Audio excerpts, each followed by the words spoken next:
Ladies and gentlemen, welcome to the Payoff Pitch. My name is Joey Olberding, and I will be your host for all things sports. So today on this Tuesday, which is February the 6th, we need to talk about the Super Bowl. Because the Super Bowl, well, it's always a great game. It is always a great game, and you haven't seen many Super Bowls as of late that have been particularly a bad game. You just don't see that. I mean, it always has the Patriots in it, of course, with Tom Brady and Bill Belichick, but you never see a bad game. In fact, of the 8 Super Bowls that Tom Brady has been to, which is crazy, he's been to 8, about 7 of those have been really close games. So that just shows the fact that, well, though the Patriots are always dominant and they're a dynasty, they still always have competition. And when the Philadelphia Eagles faced them this Super Bowl, actually the second time that the Eagles have faced Tom Brady's Patriots, the last time was in 2005, which is interesting because the Patriots beat the Eagles rather handily, and it's kind of that 1 out of 8 that wasn't that close of a Super Bowl for Tom Brady. But in this one, it was really close.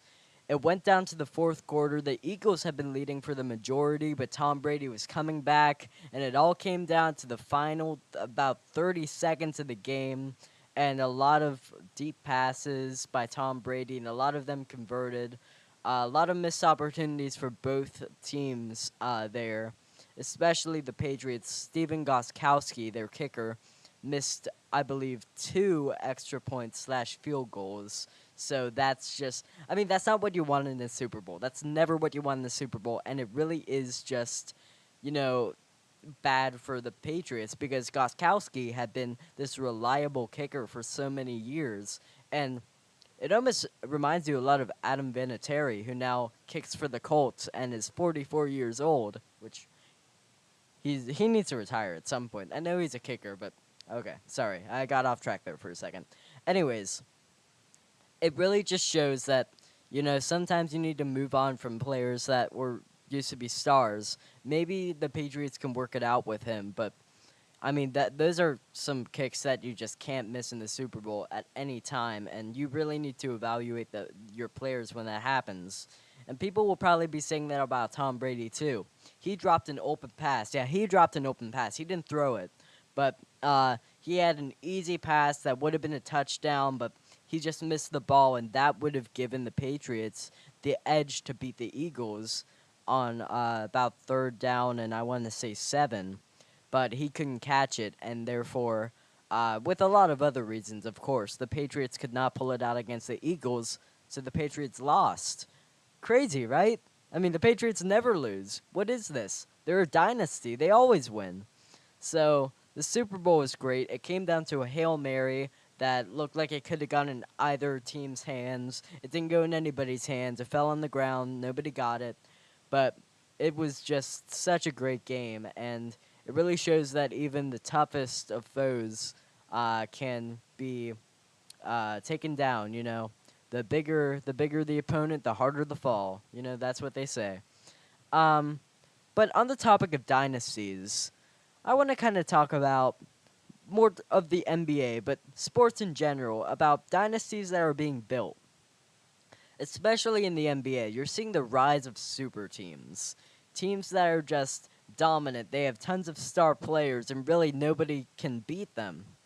And I want to address that, because there are different kinds of super teams, and there are super teams that work, and super teams that don't. And this goes for all sports, but you're seeing the rise of it in the NBA, with more teams tanking. You saw the 76ers do that. And the rise of teams that just have gotten good draft picks and have been smart about their game, like the Warriors and the Rockets, and teams that just have money for days, like the Cavaliers. So I'm going to be talking about all of that, and maybe their relation to other sports, and how do those fare? So, of course, we're going to be starting with one of the biggest dynasties of our time, and arguably in history, though I wouldn't go that far at the moment, the Golden State Warriors. The Golden State Warriors are a force to be reckoned with. They are the kings of the Western Conference, in a Western Conference that is tougher, It's just tough. I can't stress it enough. The Western Conference has so many good teams. Like the worst team isn't even that bad. The Mavericks, they have Wesley Matthews, Dirk Nowitzki, they have Dennis Smith Jr., I believe his name is, and they have some solid players, but they're still last in the conference because of the fact that they just don't have the weapons that all these other teams have.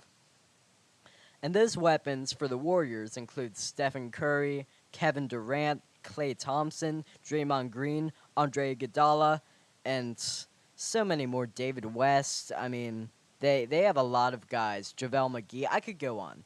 The Warriors have so many weapons, but how did they get there? I mean, sure, they picked up KD from free agency, but I mean, that was enticing for KD in order to want to go to the Warriors in the first place, right?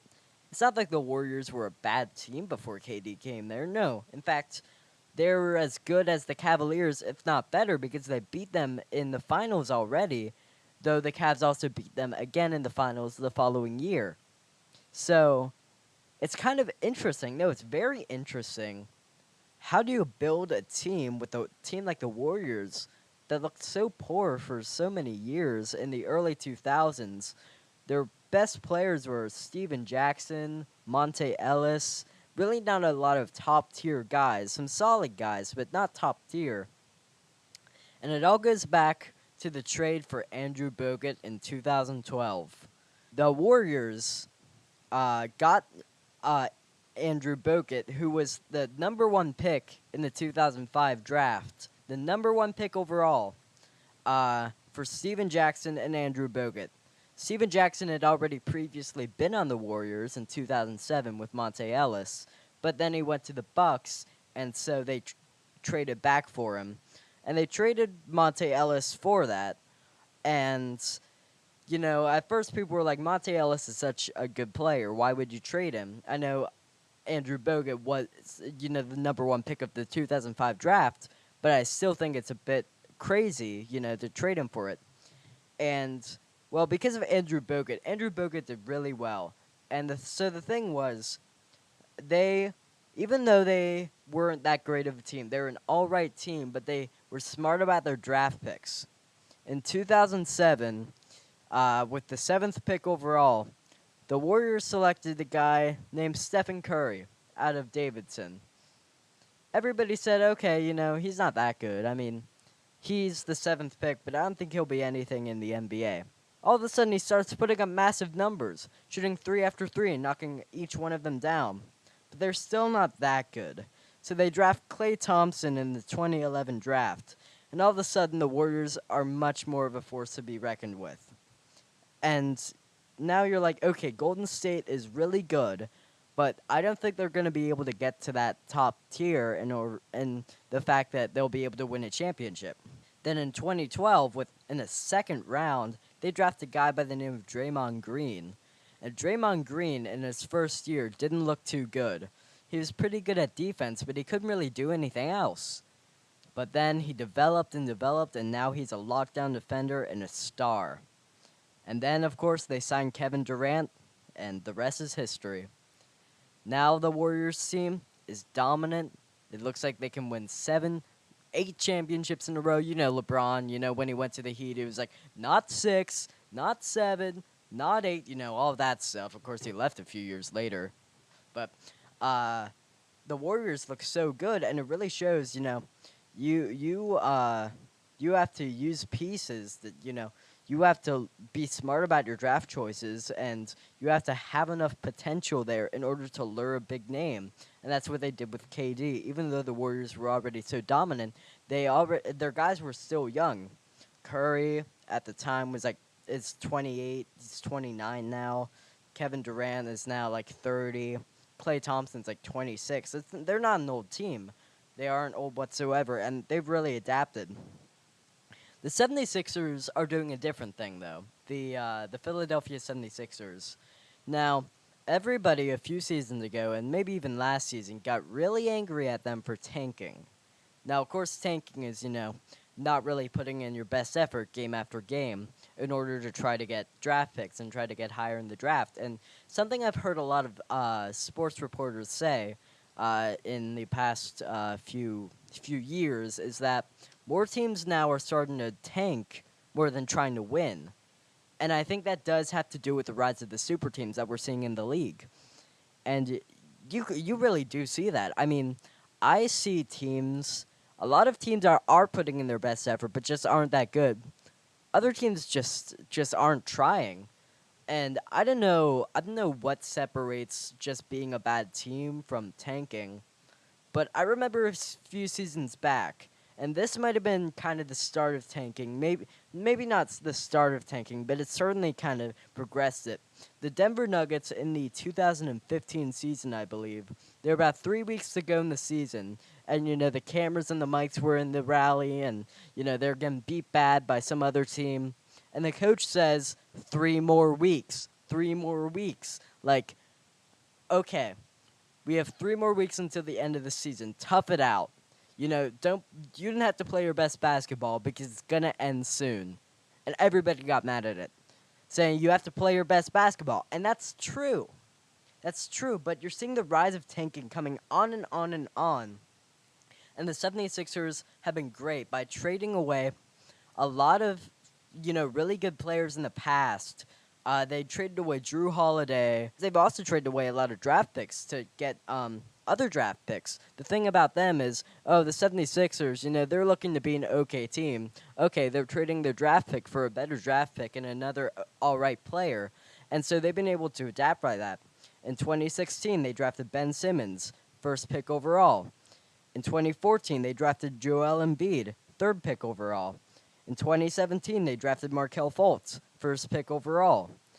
And in 2014, they traded for Dario Saric, who was the 12th pick overall, for an okay player named Alfred Payton and a 2017 first-round pick, or 2016 first-round pick. My apologies. And they've been able to lure players like J.J. Redick and Robert Covington, who have had experience in the past, to be able to provide that leadership that the 76ers do not necessarily have. And they've really been able to get stars just from the draft by being smart. And then we have the Cavs. The Cavs are such a different story from the Warriors and the 76ers, and the fact that both the Warriors and the 76ers, those two are already different, but the Cavs are on a whole other level. Of course, the Cavs have LeBron James. LeBron James is, of course, the best player currently playing. So, of course, he's going to try to build a team around himself. He did that with the Heat. He tried to do that a little back when he used to be with the Cavs in, 2009. They got to an NBA Finals against the Lakers, I believe, but they were swept. And so they had Kyrie he got drafted first pick overall in 2011, but of course he was traded last year, or before this year, for Isaiah Thomas, a 2018 first-round pick, Jay Crowder, and more. And it was really quite the trade, really got a lot of buzzing. And the reason the Cavs did that is because they wanted another solid player, and Isaiah Thomas was that solid player. And so they did that, and then they started to sign more. They got Kevin Love. They signed Kevin Love from the Timberwolves in 2015, and then they got Derrick Rose this year, and then D Wade this year because D Wade was, of course, with LeBron James when he was on the Heat, and then you have Tristan Thompson, and you have Kyle Korver. You have Gerald Green, you have Jay Crowder, you have all these guys that are solid people, and you expect them to distribute the ball evenly when you have that many players that need the ball in order to be great. Like LeBron, he needs the ball. Isaiah Thomas, just last year with the Celtics, he always got the ball because he was their guy. Kevin Love, though he has adapted more to a passing role, he's the one guy on the Cavs who does that. And even when he used to be with the Timberwolves, he would get the ball all the time because he was their best player. Then Derrick Rose, of course, in 2010 and 2011 and those years with the Bulls, he was the guy. Hakeem Noah was the guy on the Bulls that was kind of, okay, I'm going to get the rebounds. I'm going to pass it out to you, Derrick. but both of them are definitely fallen off a lot. So it's definitely harder for them to do well. And Derrick Rose, he's almost been trying to adapt, or people have been trying to make him adapt into a role in which he's a passer and not taking the ball, which is not Derrick Rose at all. And he is just the type of guy that needs the ball. And D Wade is a guy who's a bit more of a passer, but all these guys are washed up. They're washed up. They are still pretty good. They're still all right, but they aren't they aren't going to adapt into a role where they're all around LeBron James and expected to feed him the ball or feed somebody else the ball. And if LeBron wants the ball, he's going to get the ball. They're not used to that.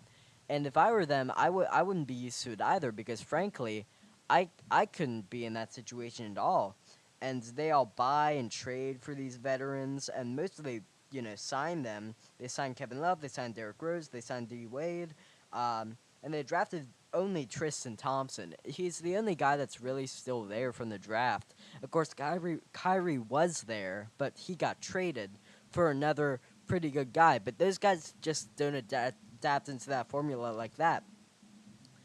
And I just want to make a quick note of the Pelicans and the Pistons because they're kind of going into a way that they're building around two guys. And, same with kind of the Wizards and the Raptors, but in a different sense. Because the Wizards and Raptors and the Trailblazers, three teams, they all kind of build around their wing guys. Their guys on the outside. That would be Bradley Beal and John Wall. That would be C.J. McCollum and Damian Lillard. And that would be DeMar DeRozan and Kyle Lowry. They build around those guys. And they have some guys down low, Marcin Gortat, Honus Valanciunas, Mason Plumlee. They have some pretty solid guys down low, but it's really about the wing. Well, on the other hand, with the Pelicans and the Pistons, it's all about the guys down low. It's all about Andre Drummond and Blake Griffin, who just got traded to the Pistons, but you can see he's already going to be a big part of their future. DeMarcus Cousins and Anthony Davis. And a lot of those teams have veteran leadership, but a lot of teams don't, and it's weird because the Pelicans, they have Rajon Rondo. Rajon Rondo is a solid player. The Wizards, they have Marcin Gortat. The Raptors have Serge Ibaka. But the Pistons have nobody. Blake Griffin's their guy, and if you've ever seen Blake Griffin play, you know he's not the most mature player around. I was getting technical. I was kind of whining. I guess that's kind of a Clippers thing, many people say, but I don't necessarily agree with that. But the Pistons don't have that at the moment. They've won 6 straight ever since Blake Griffin came to the Pistons. But if you don't have the veteran leadership, and Reggie Jackson, their outside guy, their guy in the wing, is injured right now. So I'm not so sure about it. Blake Griffin and Andre Drummond are clearly their guys. But still, I'm not 100% sure about that. The Rockets and the Warriors are definitely more complete teams. And even in a sense, the Cavaliers, even though they're definitely not used to their whole thing, they have a lot of good guys. And they're not necessarily, they're building around LeBron, but LeBron can play anywhere. So it's really quite interesting to see the different super teams trying to be built in the NBA. And, I mean, from me, Joey Olberding, I think that will conclude this week's edition of the Payoff Pitch. I hope you enjoyed, and I hope you'll check us out on TuneIn Radio. I hope you'll follow us at SoCo Club at Clark Montessori. And, well, from me, Joey Olberding, I hope you stay tuned at 95.7 MRC for more Payoff Pitch and so much more.